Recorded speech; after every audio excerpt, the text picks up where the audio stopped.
On today's episode, we'll be diving into the Stars' newest acquisition in Matt Duchene.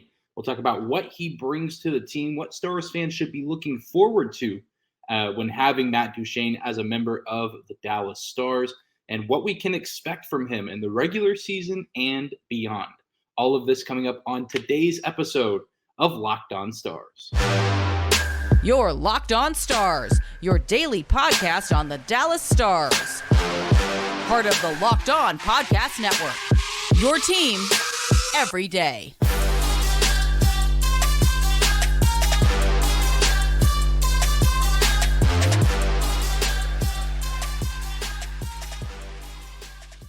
Howdy, Stars fans. Welcome back to the Locked On Stars podcast, the only daily podcast covering the Dallas Stars. Part of the Locked On Podcast Network, your team every day. I'm your host, Dane Lewis, your local expert on all things Dallas Stars hockey, coming to you on this Thursday, July 6th. And whether this is your first time here or you are a recurring listener, thank you for stopping by and making Locked On Stars your first listen every single day.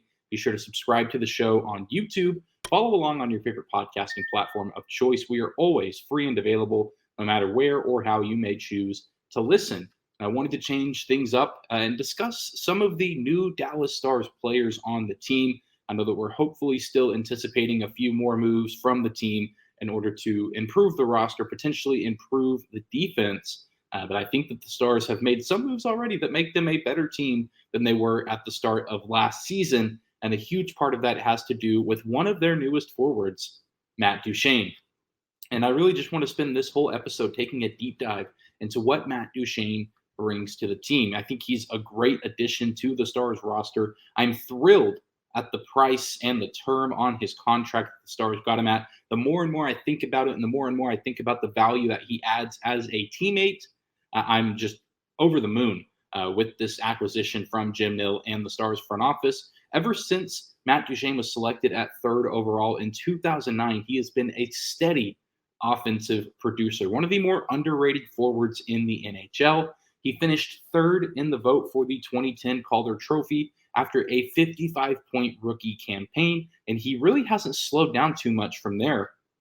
As whatever team that he's been on, he's been one of the most prominent figures on the roster, whether it be the Colorado Avalanche for a long time, his brief stint with the Ottawa Senators and Columbus Blue Jackets, and then more recently the Nashville Predators, where he was one of their better players since he joined the team at the beginning of the 1920 season, and then, had arguably his best season of his career just a couple of seasons ago in Nashville, where he scored 43 goals and accumulated 86 points through 78 games in that 2021-2022 season, far and away his most productive season whenever he was turning age 30, but still had some other very good years. His last year in Ottawa, before getting sent to the Columbus Blue Jackets, was on an absolute tear, 27 goals, 58 points in 50 games with the Senators before going on to be pretty good with the Blue Jackets as well, 12 points in 23 games in the regular season. And then, of course, went on to have a pretty special postseason, which we'll dive into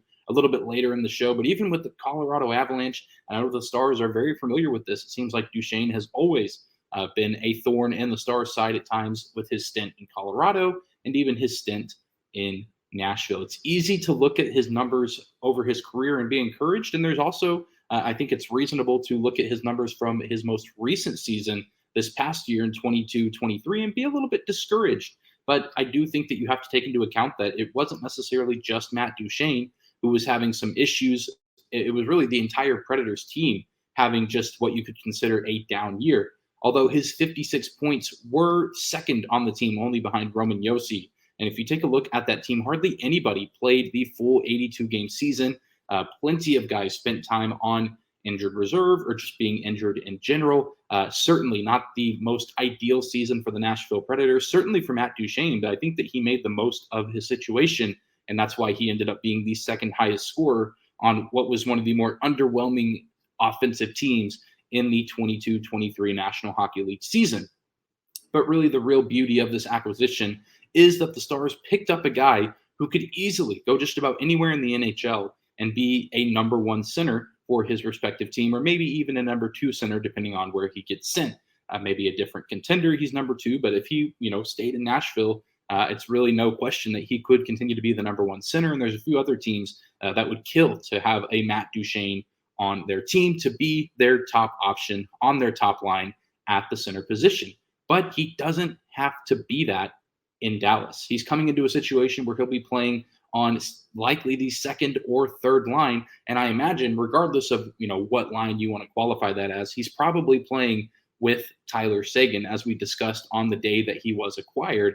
And that's very exciting. I know that last year, we were excited for the arrival of Mason Marchment, and we thought that that's the player that Tyler Seguin needed. And while those two certainly did show some flashes, and maybe Marchment is the third piece on that line with Duchene and Seguin, and this is no disrespect to Mason Marchment, but Matt Duchene is just a far and away better player, a more proven player, a more experienced player. And I think that, Duchene and Seguin, having gone head-to-head against each other for several seasons in the Central Division, Colorado and Dallas, Nashville, Dallas, they're very familiar with each other's games, very familiar with one another, as Seguin spent his fair share of time being, the Stars' top center in different portions of his career. And so I think that these guys already have some sort of connection, and I think that they could have some very good chemistry. And then now you have two guys again on that line, whatever line they play on, that can very easily manage themselves at the center role or even at the winger position. The Stars are going to have some incredible depth on their roster, and it's going to be unbelievable from the forward perspective. They're going to have so many, deep roles, deep positions, that even if they're key players, your Robertsons, your Hentzes, your Pavelskis, if that top line's having an off night, and then let's say maybe the other line, the Ben Johnston-Dodonoff line, is having an off night, then you have this third line that has Matt Duchene and Tyler Seguin, and hopefully they can step up and produce. Really, the beauty of all of this is now that any opponent that the Stars play in the regular season or in the postseason just don't get to take a shift off. I feel like you could argue last season and previous seasons that there's been times that, you send out a certain line and, given some of the personnel on that line, you're not really much of a threat to score. But I mean, the Stars now have at least for sure 3, if not even 4 lines that you can put out there at any given time during any game, and they're going to be a threat to score. We can talk a little bit later on, either this week or next week, about the potential of the Stars' fourth line and even how effective they could be with maybe Ty Dellandrea, Sam Steele, Craig Smith, Radek Faksa, if he sticks around. It's an incredibly deep forward group. And I mean, coaches and defensive players are going to be scratching their heads, trying everything they can to slow down the Stars' offensive attack, which was already one of the best in the league last season. But there's really no reason to believe that they can't do that again, if not even more so, just simply because of the addition of Matt Duchene and what he brings to the table. You already have to do so much game planning to slow down your Robertsons and Hentzes of the world, and then you throw him in the mix, and you're still also trying to figure out Wyatt Johnston. Who knows what kind of season Jamie Benn will have after his Renaissance season last year. The possibilities are truly endless offensively for this team. And if you're a Dallas Stars fan, I mean, you are over the moon and thrilled, excited after the offense we saw this past year, knowing what could be in store this year. This team could put up a ton of goals, and hopefully enough goals to where they're probably not having to play too many overtime games. But even if you do have to play overtime games, I think Duchene could fit into those roles quite nicely and maybe open up some things in OT as well. He goes on the power play. Really, the opportunities and options are endless with Matt Duchene on the Dallas Stars offense. But it's not just, in the regular season. Of course, we're excited for that 82 games of hopefully getting to watch Matt Duchene do his thing. But I think he's also a huge add for the Dallas Stars for the postseason. And we'll dive into some of his postseason experience and how he can help the Stars take the next step in the playoffs coming up next. Today's episode of Locked On Stars is brought to you by FanDuel. Take your first swing at betting MLB on FanDuel and get 10 times your first bet amount in bonus bets up to $200. That's right, just bet $20 and you'll land $200 in bonus bets, win or lose. That's $200 you can spend betting everything from the money line to over-under to who you think is going to hit the first home run, all on an app that's safe, secure, and super easy to use. Plus, when you win, you can get paid instantly. There's no better place to bet on MLB than FanDuel, America's #1 sportsbook. So sign up today and visit FanDuel.com/lockedon to get up to $200 in bonus bets. That's FanDuel.com/lockedon. FanDuel is an official sports betting partner of Major League Baseball. I want to thank you again for making Locked On Stars your first listen of the day, for continuing to make us a part of your routine. All the everydayers out there tuning in the off season, through the good and the bad. I know that every now and then, as is to be expected with any sort of podcast, radio, or anything having to do with sports, sometimes you throw out thoughts and opinions, or just trying to spark discussion, and you realize how much how strongly people feel, whether good or bad, about certain ideas, certain players. That certainly was the case with yesterday's episode. A lot of responses about the idea of Matt Dumba potentially joining the Dallas Stars, and rightfully so. I mean, everyone's entitled to their opinion, and I can't tell people how to feel. I can only control how I feel. So wanting to be a little bit more all on the same page today, because I really do think that most people are pretty excited about this Matt Duchene addition, including myself. And I haven't really bumped into anyone either in person or on social media who is not excited about Matt Duchene, especially for the fact that he's only signed to a one-year deal worth $3 million, which we will talk a little bit about the contract later on. But really what I want to discuss now is Duchene's effect past the regular season. Duchene is, of course, going to be an excellent player in the regular season. He's going to score plenty of goals. He's going to create plenty of offense. He's going to open some things up, hopefully, for himself and for Tyler Seguin. But I'm really excited to see how he can impact the Dallas Stars in the playoffs. Duchene has 25 points in 32 postseason games and has found himself in some pretty interesting playoff scenarios in the past. Again, only 32 postseason games in his career, which, isn't a ton, but also for a guy who's 32 years old, that's some pretty good experience for the most part. And again, some of those times that he's been in the playoffs have certainly been very memorable ones. None more memorable than in 2019 when he was briefly a member of the Columbus Blue Jackets, that team that beat the President's Trophy winning Tampa Bay Lightning team. Not just beat them, but swept them in round one of those Stanley Cup playoffs. And in that postseason, Matt Duchene was a point per game player. He was phenomenal in that series against the Tampa Bay Lightning, just completely lighting them up out of nowhere, along with the rest of his teammates. It was just unreal to watch that series. And even before doing this, there was part of me that kind of forgot that, Matt Duchene was a member of that team. There were so many other memorable players on there, but he had 3 goals in that series. Didn't have any points in the first game of that series, but then games 2, 3, and 4 had at least 1 goal in those. Actually had a 4-point game in game 2 at Tampa and a 2-point game in the final game of that series against the Tampa Bay Lightning. They were eventually bested by the Boston Bruins, and Duchene certainly did have an impact on that series as well, scoring a couple goals and picking up an assist as well against the Bruins, who would eventually go on to win the Eastern Conference and represent the East in the Stanley Cup final against the St. Louis Blues. But Matt Duchene, a key piece to that massive upset, one of the biggest upsets we've seen in Stanley Cup playoff history, similar to what we saw the Florida Panthers do to the Boston Bruins. But again, it was a sweep. And I mean, he's going to have that for the rest of his life. I'm sure a story that he'll be telling for generations to come. And even more recently, his last appearance in the playoffs, maybe not very memorable in terms of just Predator success, team success, but that series, that first round series against the Colorado Avalanche in 2022, it ended in an Avalanche sweep, but Duchene was the best Predators player on the ice in that series. He had 3 goals in those 4 games against Colorado. And even though people aren't really ever going to discuss the Predators in that game or in that series, it is worth at least acknowledging that Matt Duchene, even though I'm sure he knew and everyone else knew that the Predators didn't stand a chance to win that series, given the injuries to UC Saros and, just being overwhelmed by how good that Avalanche team was, Matt Duchene was very good in that series and did everything he could to try to keep the Predators in those games. So there's something to be said about his presence in the postseason. It seems like wherever he goes, he tends to make an impact, even if the team isn't necessarily set up for success, or even when they are, like they kind of were in Columbus, just with that team making that little short run of winning in the first round and then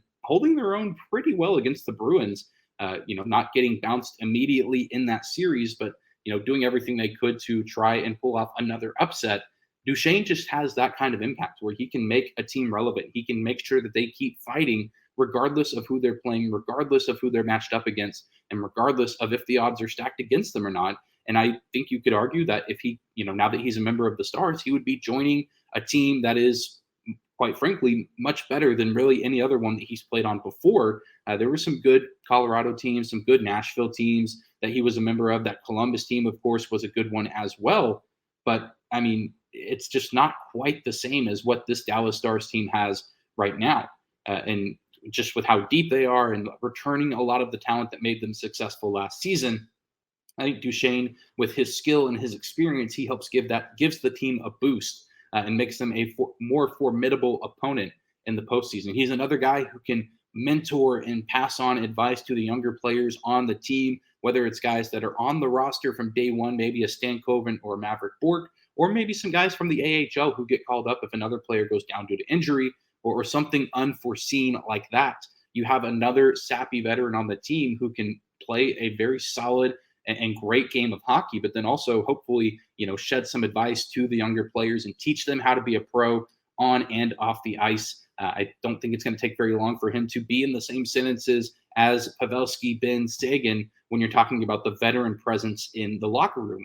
And I know that that's something that I know I value with this Dallas Stars team, and many of you do as well. It's a very healthy locker room environment right now, and Pete DeBoer does a pretty good job of, being the coach, being in charge of the team, but also letting the players take charge. And I think once Duchene kind of gets settled in and gets to know everybody on the team and the other players on the team get accustomed to him, I think he's going to become a leader on the team and hopefully a fan favorite, a guy that the fans love to root for here in Dallas, which is funny because it feels like for the longest time we've been rooting against him as he's been playing on other opposing teams within the division, which is another thing that I think is going to make for a great season for him. He's going to be incredibly motivated to prove plenty of people wrong after being bought out by Nashville. This wasn't just a typical departure from the team, a free agent going to test the market or getting traded. This is outright Nashville announcing that they are not interested in Matt Duchene or his services, saying that they're willing to buy out his contract, continue to pay him for a longer period of time, but do not want him playing on the team. And that can't be easy for anybody, let alone a guy who has been a leader on that Predators team, a leader in the locker room, beloved by fans from everything I can tell in Nashville. And so I just can't imagine, the emotions that go with that on his side of things. And I think that he's going to be incredibly motivated. I'm sure whenever the Stars play Nashville, which will be, multiple times next season, but just in general, because he probably feels slighted and disrespected. But at the same time, if you look at the numbers, I'm not really sure, why Nashville felt that way, felt the way that they did. Seems to still be a very good and very effective player with still plenty left to offer at age 32. Will turn 33 about halfway through the season. But Matt Duchene is going to be playing with his hair on fire, it seems, this season to prove the Predators wrong and prove any other doubters wrong. That he has plenty left in the gas tank, and he's going to do everything he can to make sure the Stars get back to the playoffs and make sure that they have another successful run to either the Western Conference Finals, but hopefully, if we're being honest, even beyond that, because we all know that the Stars have higher aspirations than just making it a few rounds into the postseason. They want to win, and they want to win championships. But Matt Duchene does need to find a place on the team where he fits in best, and I think that there's a few different ways that he can do that, and I think that he's a nice replacement piece for a few players that the Stars have said goodbye to this offseason. And we'll dive into all of that coming up next.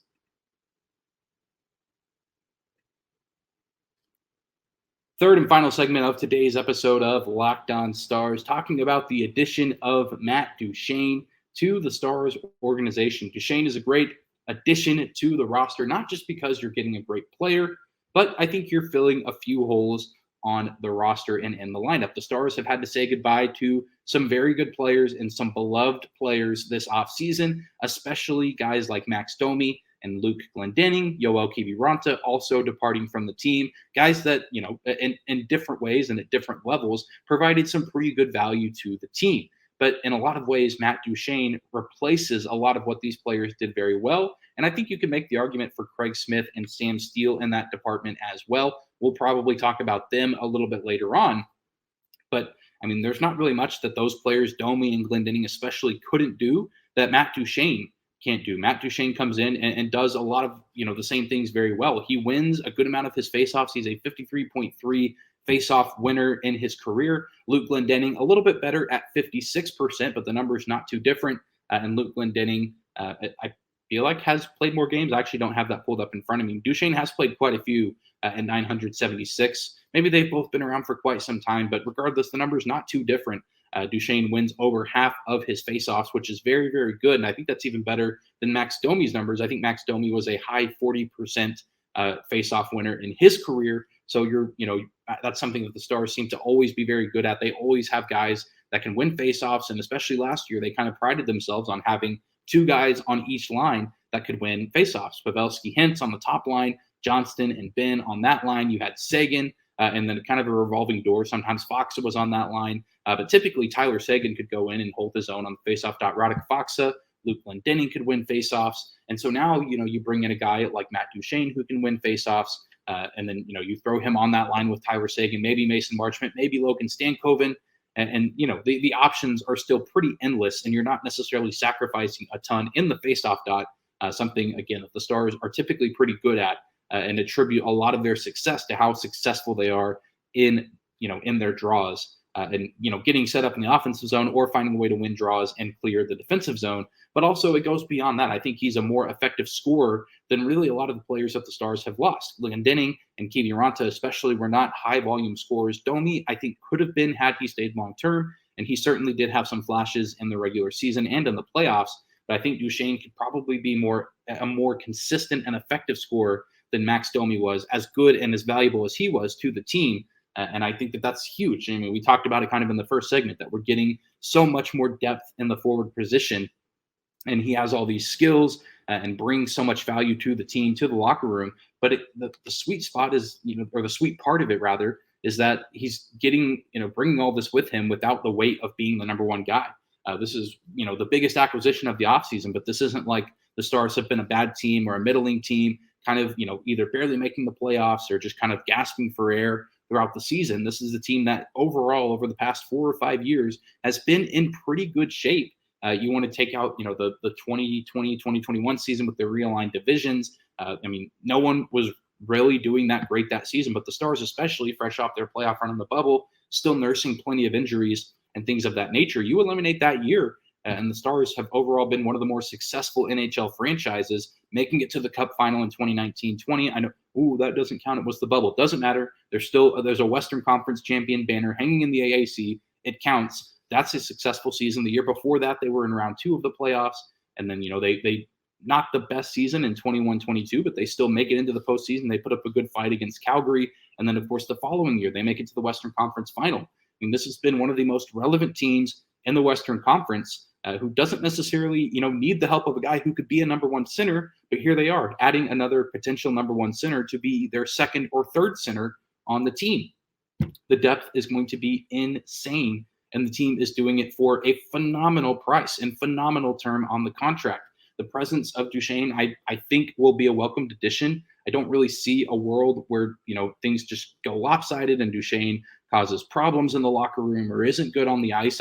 He's obviously not going to be a perfect player, but really the expectation is for him to come in and perform and be a great depth piece for this roster. And if for some reason things do go haywire and things do go wrong, it's not necessarily the end of the world, because the season can come to an end and you don't have to re-sign him, and you only spent $3 million this season.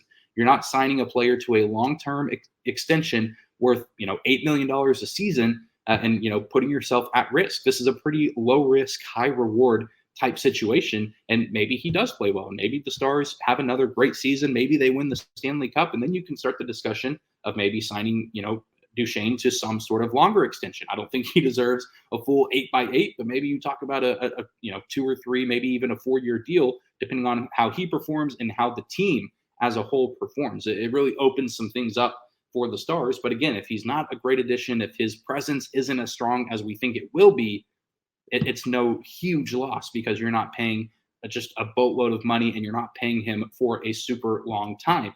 And I think it speaks volumes, and I'll close on this. I think it speaks volumes that he chose to come to Dallas and be a Star, because you look at this contract and you look at the term, you look at the money. I think there's no question that he was probably getting better offers elsewhere. He was probably getting offered more term and more money in other cities, other markets, maybe even other contending teams. But I think it speaks volumes that he chose to come to Dallas and accept this contract for 1 year, $3 million, kind of a prove-it deal, which feels weird for a guy who's 32 years old, who just a couple of seasons ago scored 43 goals in 78 games. But that's the situation he's in.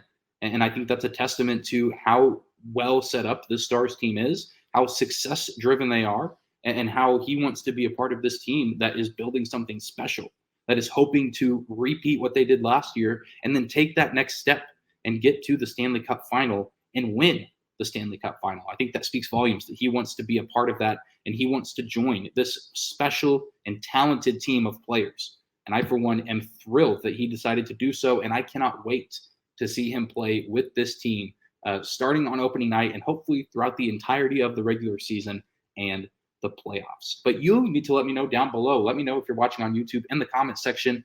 What are you most excited for with Matt Duchene? What are you excited to see him do? What do you think that he adds to the team that maybe I missed or didn't cover? Where do you think the value lies with adding Matt Duchene to the team? Let me know in the YouTube comment section down below. Thank you for tuning into today's episode of Locked On Stars, for making us your first listen of the day. Subscribe to the show on YouTube if you do feel so inclined. We're getting pretty close to 2,000 subscribers, and I'm trying to get there by opening night of this upcoming season. That would be pretty cool to reach that milestone. So if you're new to the channel, be sure to hit that subscribe button. You can also find and follow us on your favorite podcasting platform as well, and on social media. Just search Locked On Stars on Instagram and Twitter, as well as my personal Twitter account at Dane_Lewis. And we'll be back here tomorrow to close out the week, probably discussing if the Stars do choose to make a move, either signing a free agent or making a trade. We'll discuss that, or we'll probably dive into some of these other new players on the team, Craig Smith and Sam Steele. Maybe not as high profile as Matt Duchene, but I still think that they provide some value to the team, and we'll be diving into that as the offseason goes along. But I hope you guys enjoy your Thursday, and we will see you back here tomorrow.